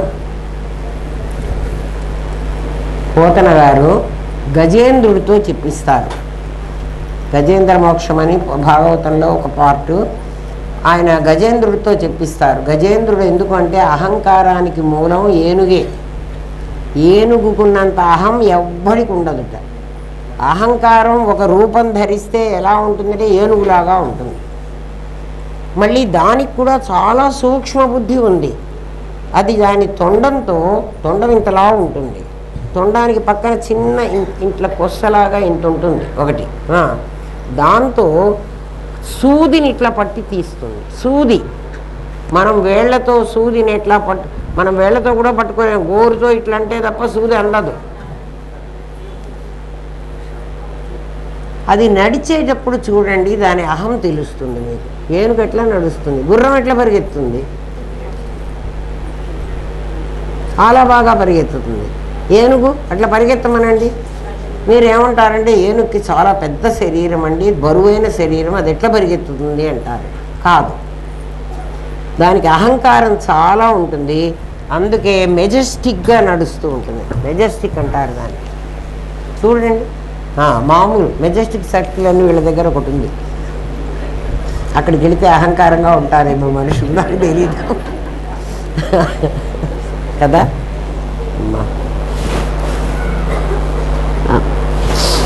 తండ్రి గురుదేవా, ఒక పరి జగములు వెలినిడి, ఒక పరి లోపలికి కొనచ్చు, ఉభయము తానై. రెండు మా గురుదేవులు మాకెట్లా చెప్పారంటే, మా గురుదేవులు చెప్పిన విషయాన్ని మీకు ఎందుకు చెప్తున్నానంటే, ఎంత పెద్ద ఆధ్యాత్మికమైన విషయాలని ఆయన ఎంత సింప్లిఫై చేసి మాకు చెప్పారు. ఒక పరి జగములు వెలినిడి, 5 భూతాలు. అందరికీ 5 వేళ్లే ఉంటాయి, ఎవరికో ఒకళ్ళకి 6 వేళ్ళు ఉంటాయేమో, కానీ మెజారిటీ పీపుల్కి 5 వేళ్లే ఉంటాయి. ఈ 5 వేళ్ళు పృథ్వీ, ఆపస్సు, తేజస్సు, వాయువు, ఆకాశం కదా. ఈ 5ంటిని ఒక పరి జగములు వెలినిడి, ఒక పరి లోపలికి కొనచ్చు. లోపలికి తీసుకుంటుంది, బయటికి వదిలేస్తుంది. ఉభయము తానై, 2 తానే అవుతోంది. ఈ మణికట్టు, మణికట్టుకి ఏమని పేరు? ఉభయము తానై. ఈ 2 పనులు చేయటానికి దీనికేం అభ్యంతరం లేదు. ఇది ఒకసారి లోపలికి వచ్చినా, ఒకసారి బయటికి వెళ్ళినా మణికట్టు మారదు.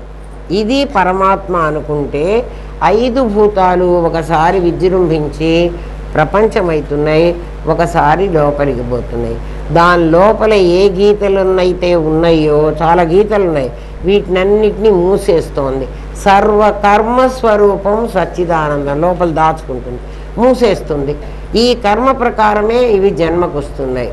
ఇది మూసి ఉండబట్టి అందరు అంటారు, ఈ చేతిలో గీతలన్నీ మీ జాతక చక్రం అంతా ఇక్కడ చెప్తామంటారు. అది ఏ సైన్సో మనకు తెలీదు. పరమాత్మ సైన్స్ ఏమిటంటే, ఇవన్నీ కూడా మనకి ఎట్లా ఏర్పడ్డాయంటే, తల్లి గర్భంలో ఉండంగా బిడ్డ చెయ్యి ఇట్లా ముడుచుకొని ఉంటాడు. తల్లి కడుపులో ఉన్నప్పుడు, ఇంకా పుట్టక ముందు ఇట్లా చేతులు ముడుచుకొని ఉంటాడు, పిడికిళ్ళు బిగించి ఉంటాడు వాడు. ఎందుకంటే వాడు సిద్ధం, యుద్ధానికి సిద్ధం. ప్రపంచంలోకి వస్తున్నాడు రా, నీకు అది అర్థం కావటంలే,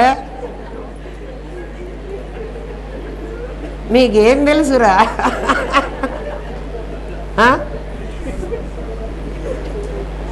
మా అమ్మ కడుపులోనే ఉన్నా కానీ ఇప్పుడు బయటికి వచ్చానంటే, మీరు హాస్పిటల్కి వెళ్ళి చూసిరండి, మేమేం అబద్ధాలు చెప్పటల్లా. ఇప్పుడే పుట్టిన బిడ్డ ఎట్లుంటాడంటే ఇట్లుంటాడు. వాడు ఇట్లా కడుపులో ముడుచుకుని ఉండి ఇవన్నీ చూడండి, మనం ముడుచుకుంటే అక్కడే మడతలు పడతాయి. అందుకు ఈ రేఖలు వచ్చినాయి. దీన్ని బట్టి వాడు ఏదో సైన్స్ అంటాడు, అదేదో చదువుతానంటాడు, ఇది నీ ఫేట్ లైన్ అంటాడు కదా. అంత అబద్ధాలు. నాకైతే తెలియదు, దాని ప్రకారం ఏం జరగదు. ఏదైనా వాడు ఒకటి చెప్పగానే అవును అని మన మొహంలో చూసేస్తాడు, ఫేస్ రీడింగ్ చేస్తాడు వాడు ఇంకా దాని మీద కొట్టేస్తాడు. ఈ గీతలు నిజంగా అందుకు వచ్చినాయి. ఏమ్మా, సకలార్థ సాక్షియగు ఆత్మమూలు అయి అకలంకుని ఆత్మమూలు నర్ధితలంతు ఆత్మమూలం మూల కారణం బెవ్వడు. వాడు మూలం, ఆత్మమూలుడు, ఆత్మకు మూలమైన వాడు. ఆత్మకు మూలమైన వాడు ఎవడు అంటే ఆత్మ రకరకాలుగా ఉంది కదా. మిథ్యాత్మ, గౌణాత్మ, జీవాత్మ, ముఖ్యాత్మ, ప్రాణాత్మ, ఇంద్రియాత్మ, నీ ఇష్టం పేరునన్నా పెట్టుకో. కానీ ఆత్మ మూలము, ఈ ఆత్మకు మూలం అతది, అది వాడే. అందుకే మీకు ఆ పదం రావాలని అడిగితే మీరందరూ మర్చిపోయినారు. లోపల పెట్టుకున్న వాడెవడు అంటే అది కదా. చాలామందికి అది వినపడలేదేమో. మొన్న ఎప్పుడో అనిల్ వచ్చి అస్తేతి అన్నాడు. అత్తేతి, అత్తి అని అందుకే దాన్ని అంట. అస్థి కాదు, అస్థి అన్నట్టు. ఎందుకు కాదంటున్నానంటే అస్థి అంటే అస్థి భాతి విశేషమైపోవాలి.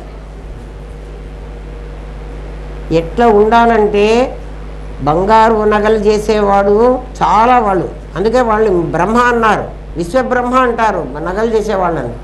వాడు కరెక్ట్గా ఈ హోల్లో ఎంత రాయి పుడుతుందో అంత రాయినే వీడు పెట్టాలి. హోల్ కూడా ఒక హోల్ పెద్దది, ఒక హోల్ చిన్నది పెడితే గాజు మనం వేసుకోము. అన్నీ సమానంగా పెట్టి ఆ రాళ్ళన్నీ ఇంత కుప్ప పోసుకుని అందులోంచి చాలా జాగ్రత్తగా ఒక రాయి తీసి దానిలో ఒకసారి తీసి చూసి మళ్ళీ పెట్టి మళ్ళీ చూడడు. వాడు తీసిన రాయి కరెక్ట్గా దాంట్లో కూర్చుంటుంది. అట్లా చేస్తాడు. అర్థమైందా? అంత జాగరూకతతో ఉంటే ఇన్ని రకాల ఆత్మలు తయారు. ఆత్మలు కాదు, ఒక్క ఆత్మే, ఆత్మమూలు వాడు. అందుకని వినపడకపోతే ఎవరైనా బోర్డు మీద కూడా రాసి చూపిస్తున్నా. అస్థేతి అన్నాడు వాడు. అస్థేతి కాదు, అస్థి కాదు, అత్తి. అందుకే దాని బ్రాకెట్లో కూడా అత్తి రాసా. ఉపనిషత్తు ఈ లాంగ్వేజ్ని వాడింది. ఇంకొక లాంగ్వేజ్ మీరు కొత్తది సృష్టించవాగండి. నేను సృష్టించను, మీరు సృష్టించద్దు. సృష్టించి బ్రహ్మలైపోతా ఉంటే మీ ఇష్టం, మీరే బ్రహ్మలైతే. ఏమో మరి ఎవడెవడు ఏమవుతాడో నాకేం తెలుసు కదా. క్లాసులో మేము పాఠాలు చెప్పేటప్పుడు అందరూ మాకు స్టూడెంట్సే. అందులో ఒకడు కలెక్టర్ అవుతాడు, ఒక డాక్టర్ అవుతాడు, ఒకడు ఇంజనీర్ అవుతాడు, ఒకడు క్లర్క్ అవుతాడు. వాళ్ళ ఇష్టం ఎవడెవడు ఏమవుతాడు కదా. అందరికీ ఒకే విద్య నేర్పించాం, కానీ అందరూ ఒకటి కాదు. అట్లాగే ఆత్మమూలుడు ఒకడే. అందరం కేవీఆర్ స్టూడెంట్స్ మేమ్మా అంటారు. మంచిది నాయన, సంతోషం. ఇప్పుడు ఎప్పుడో కనిపిస్తాడు ఎవడో, కనిపించి మేము మీ కాలేజ్ స్టూడెంట్లమే, మీరు మాకు మేడము అంటే అవునా నాయన నమస్కారం. మేడం మీరు అస్సలు మారలేదు మేడం, మీరు అట్లా. అవును మేము ఎట్లా మారుతాండ్రా, మేము ఆల్రెడీ మారిపోయి ఉన్న వాళ్ళం. మీరంతా వాళ్ళంతా పిల్లలుగా ఉండి మాకు కనపడతారు. వాళ్ళు ఇప్పుడు పెద్దవాళ్ళు అయిపోయి కదా. వీడు మా అబ్బాయి అండి, వీడు మెడిసిన్ చదువుతున్నాడు అని తీసుకొస్తే మెడిసిన్ చదివే వాడి తండ్రిని నేను వాడు పిల్లవాడుగా ఎట్లా గుర్తుపడతానే. పైగా మాకు ప్రతి సంవత్సరం ఇంతంతమంది పిల్లలు పోతూ ఉంటే ఎట్లా తెలుస్తారు? క్లాసులో ఉండే అతి బాగా తెలివైన వాడు తెలుస్తాడు, వాడు క్వశ్చన్లు అడుగుతూ ఉంటాడు కాబట్టి. మొద్దు వెధవ తెలుస్తాడు, జీరో వచ్చే వెధవ. మధ్యలో వాళ్ళు తెలియదు, గుర్తు ఉండరు అసలు. మరి ఏం చెప్పమంటారు? మా గురువుగారు అందుకే నన్ను పాఠం చెప్పమన్నారేమో అనుకుంటా. ఎందుకంటే వారు కూడా వెతుక్కుని మనుషుల్ని చెప్తుందిలే అని చెప్పమన్నారేమో. ఏమ్మా, ఈ అతది గురించి పోతన ఆత్మమూలమని చెప్పాడు. ఒక దృష్టాంతం ద్వారా దీన్ని అర్థం చేసుకోవడానికి ప్రయత్నం చేద్దాం. సముద్రాన్ని చూడు, మధ్య భాగం అంతా నిశ్చలంగా ఉంటుంది, గంభీరంగా ఉంటుంది. అది కూడా గంభీరమైన సముద్రం కూడా ఏనుగు లాంటిది. నీకు ఏనుగు నడుస్తుంటే ఆ మిడిల్ ఆఫ్ ద ఓషన్ మీకు ఎట్లుంటుందో అట్లనే ఉంటుంది. అయితే ఏనుగు మనిషి కదండి, ఏనుగు జంతువు కదండి, అది నడుస్తుంది కదండి. ఆ నడిచే విధానం చూడండి. మీరు ఎప్పుడైనా ఏనుగు నడుస్తున్నప్పుడు చూడండి, సమతలంగా ఉంటుంది, ఉవ్వెత్తుగా ఎత్తుపల్లాలు ఉండవు. తీరం చేరేటప్పటికీ ఉవ్వెత్తుగా లేచిన తరంగాలు మనకు సముద్రం అయిపోయిన తర్వాత ఇంకా నేలకు వచ్చే దగ్గర సముద్రం డెప్త్లో ఉన్న చోట మీకు తరంగాలు అలలు రావు, ఇక్కడే వస్తాయి. అనేకంగా వచ్చిన బుడగలు ఫేనాల ధ్వనులతో అల్లకల్లోలంగా ఉంటుంది, శబ్దం అక్కడ వస్తుంది. అంతకుముందు సముద్రంలో శబ్దం ఉండదు. శబ్దం ఎక్కడ వస్తుంది అంటే సముద్ర తీరానికి మనం వెళ్ళేప్పుడే 1 కిలోమీటర్ దూరం నుంచే పెద్ద శబ్దం వినిపిస్తుంది. మీరు జాగ్రత్తగా వినండి, అది ఓం అని అరుస్తుంది. నేను తెలుసుకునే రోజుల్లో నేను అట్లాగే వెళ్ళాను. ఒక బెంగళూరు దగ్గరే ఒక జూ పార్క్కి వెళ్ళాను.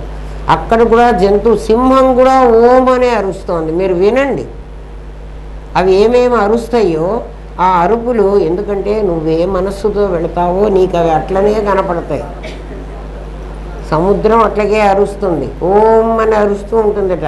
ఎందుకంటే ప్రణవమే నాదం. అసలు నాదం అంటే స్వరం, ప్రణవం. మీకు 2 తేడాలు చెప్తా చూడండి. మీకు విశేషాన్ని సామాన్యాన్ని కనుక్కోవడానికి నేను చాలా కీన్గా అబ్జర్వ్ చేసి కష్టపడ్డానరా. మీరు అంత కష్టపడలేరని మీకు అన్నీ చెప్పేస్తాను. ఒకటి, ఇది కింద పడింది అనుకోండి, నేను కింద పడేస్తా, ఒక శబ్దం వస్తుంది, ఇక్కడ పడేస్తా, వినండి. ఇప్పుడు మీకేం శబ్దం వచ్చింది? చెక్క శబ్దం వచ్చింది. ఇది పడేస్తాను, ఇనప శబ్దం వచ్చిందా రాలేదా? గుండు శబ్దం, ఇదిగో ఇది పడేసా. ఏదో ఫ్లాట్గా ఉన్న పదార్థం కింద పడిందని శబ్దం వచ్చింది. శబ్దం ఒకటే. ఆ శబ్దంలో అది కింద పడంగానే ఇది గాజు గ్లాస్ పడిందా, వెండి గ్లాస్ పడిందా కదా మీరు కనుక్కుంటున్నారు. చూడండి, శబ్దానికి నాదం అని పేరు.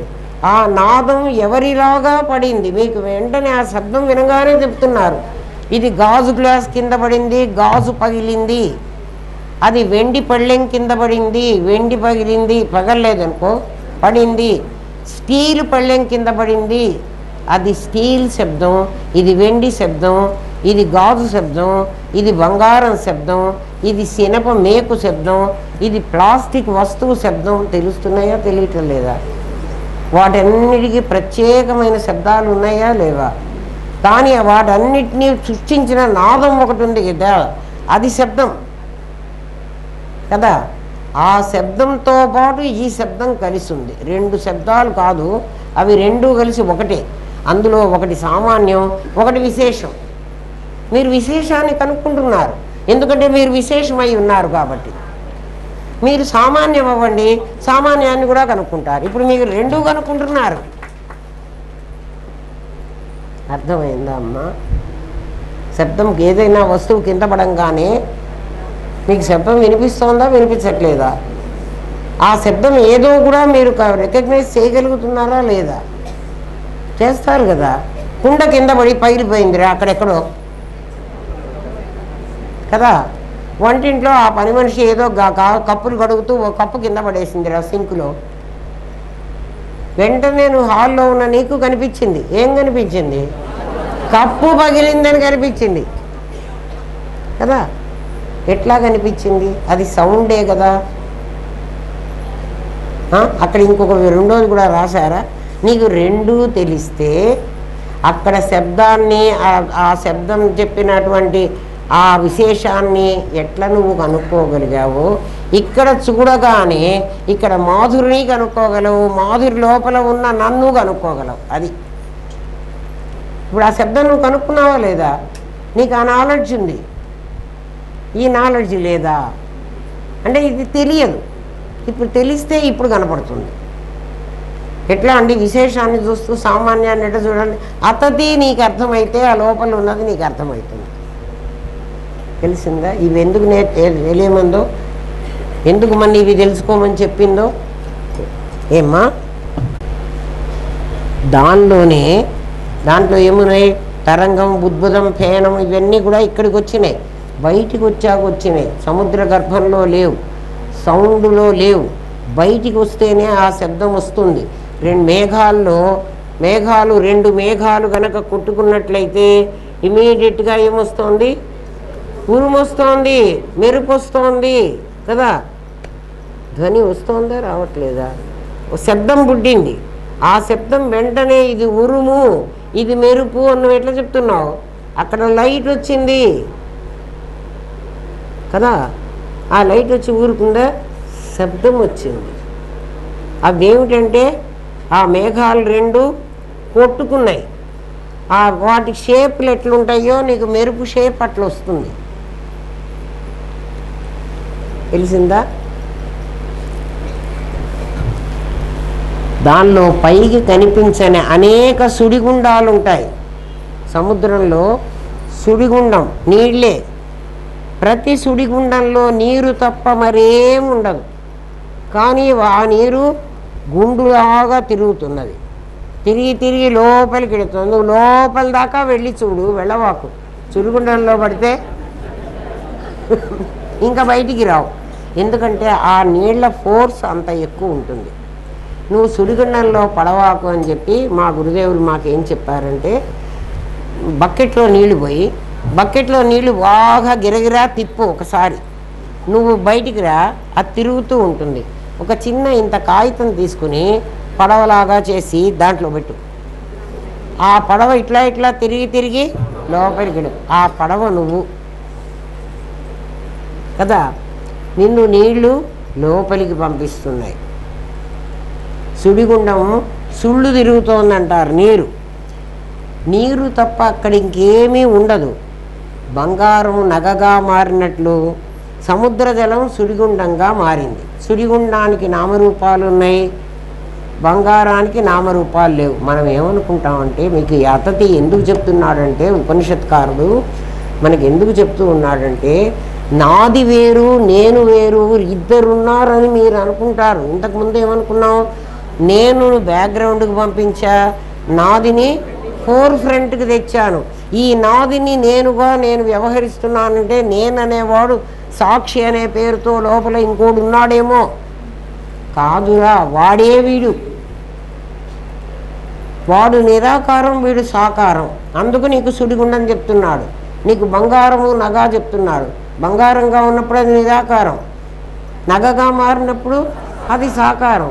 అంటే బంగారం వేరే నగ వేరే వచ్చిందా? బంగారం ఒక కింద ఉండి పైన నగ ఇంకోటి వచ్చిందా? ఇద్దరిని వేరు చేయొచ్చా? అట్లా నిన్ను నీ నాదిని వేరు చేయలేము. ఈ నాదే నీ నేను ఎక్కడుంది? పగిలింది కప్పే. శబ్దంలో కప్పు శబ్దము, పగిలిన శబ్దము రెండు శబ్దాలుగా కనబడుతున్నది, కానీ అది ఒక శబ్దమే. రెండు సార్లు టంగ్ అనలే, ఒక్కసారే అంది. ఒక్కసారి వచ్చిన దాంట్లోనే నీకు రెండు శబ్దాలు వినిపించాయి. మరి ఒక్కసారి చూసిన దాంట్లో నీకు నాది నేను ఎందుకు కనిపించదు? అది నీకెవరు చెప్తే కనిపించింది అంటే, నీ లోపలి వాడు అంత తెలివిగలవాడే. ఎందుకంటే వాడే నాలో ఉన్నవాడు. వాడే ఇప్పుడు అర్థం చేసుకున్నాడు. అంటే వాడు ఏమైపోయి ఉన్నాడంటే నిద్రాణమై ఉన్నాడు.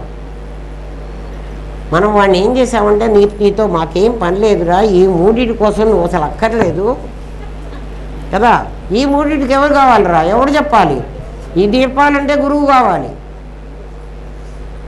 ఆ మూడింటి కోసం ఎవడు చెప్పక్కర్లే, మనకే తెలుసు. ఎందుకు? 2 ఏళ్ల పిల్లవాడికి బిస్కెట్ చాక్లెట్ ఇవ్వు, వాడి దగ్గర నుంచి ఇప్పించుకో, మీ తాత దిగి వస్తాడు. ఇవ్వడు వాడు. వన్స్ నాకు ఇచ్చేసావంటే అది నాదే, ఇంకా నీకేం లేదు పో అంటాడు. కాబట్టి రెండు లేవు ఇక్కడ, ఒకటే ఉంది. మీరేమంటారంటే ఈ రెండు నువ్వు నామరూపాలు నీకు వస్తువు, నీకు రెండు అర్థమైతే, ఇంతకుముందు ఏం చెప్పాడు? ఇది నీడ, అది వస్తువు అన్నాడు. ఈ నీడ అందులోకి పోతుంది అన్నాడు. జ్ఞానం కలిగితే అంటే నీడ లేకుండా పోతుంది, అప్పుడు ఒకటే మిగులుతుంది కదా. ఇప్పుడు కూడా ఒకటే ఉందిరా. నాది నేను అని రెండు లేవు, ఒక్కటే ఉంది. ఆ ఒక్కటి ఇట్లా కనపడుతున్నది. నువ్వు ఆ శబ్దాన్ని ఎట్లాగైతే అర్థం చేసుకోగలవో, రెండు శబ్దాలు వినపడుతున్నప్పటికీ రెండు కాదు, అది ఒకటే వినపడింది, ఒకటి అని నువ్వు ఎట్లా గ్రహించావో అట్లా ఈ నాది నేను ఒకటిగా గ్రహించు. రేపు చెప్తా అమ్మా, ఎందుకంటే నా 9 నిమిషాలు ఎక్కువైంది. నేను ముందే 7 నిమిషాలు కాజేసా కాబట్టి మీ టైం మీకు ఇచ్చేసాను. ఇది ఇంకా చెప్పాలి, ఇదే లాస్ట్ది కదా, చెప్తాను. ఇది ఎట్లా మీకు మీరు అర్థం చేసుకోవడానికి ఎట్లా మారుతుందో అతతియే ఎక్కువ ఉంది. రేపు చెప్తాను, రేపటి క్లాస్లో అయిపోతుంది. ఓం తత్సత్. స్వస్తి ప్రజాభ్య పరిపాలయంతాన్యాయేన మార్గేణ మహిన్మహేష. గో బ్రాహ్మణేభ్యః శుభమస్తు నిత్యం. లోకాః సమస్తాః సుఖినో భవంతు. ఓం పూర్ణమదః పూర్ణమిదం పూర్ణాత్ పూర్ణముదచ్యతే. పూర్ణస్య పూర్ణమాదాయ పూర్ణమేవావశిష్యతే. ఓం శాంతి శాంతి శాంతి. ఓం నమో బ్రహ్మాదిభ్యో బ్రహ్మ విద్యా సాంప్రదాయ కర్తృభ్యో వంశ ఋషిభ్యో గురుభ్యో నమో మహద్భ్యః. సర్వోపద్రవరహిత ప్రజ్ఞానఘనః ప్రత్యగర్ధో బ్రహ్మైవాహమస్మి బ్రహ్మైవాహమస్మి బ్రహ్మైవాహమస్మి.